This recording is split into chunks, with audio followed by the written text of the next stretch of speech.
নমস্কার, আশা করি সবাই ভালো আছেন। তো ফেসবুকের মাধ্যমে একটা বার্তা না দিলেই নয়। গতকাল বেরিয়েছে পশ্চিমবঙ্গের বিধানসভার ফলাফল।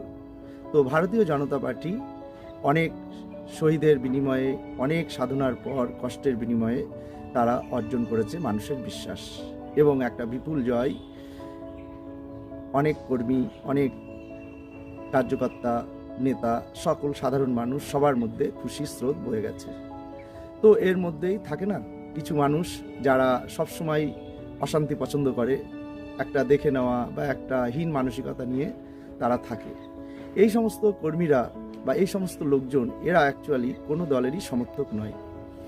এরা অনেকে বলতে বেশিরভাগই দেখা যায় যে কয়েকদিন হয়তো পার্টিতে এসেছে এবং বিশেষ উদ্দেশ্যে, কখনো আদর্শগতভাবে এরা পার্টিতে ঢোকে না বা রাজনীতি করে না। এরা কিছু লোভে স্বার্থে ঢোকে এবং কিছু আছে এক্সিট পোল দেখার পর হঠাৎ করেই ভোল পাল্টে নেয় গিরগিটির মতো, আবার কিছু আছে দিনের দিন রেজাল্ট দেখে।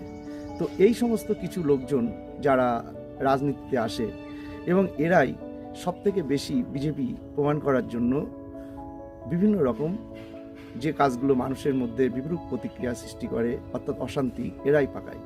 এরা নেশা করে হোক, বিশেষ করে ভালো করে আবির মেখে পতাকা হাতে নিয়ে বিভিন্ন জায়গায় অপরাধমূলক সংগঠিত করছে।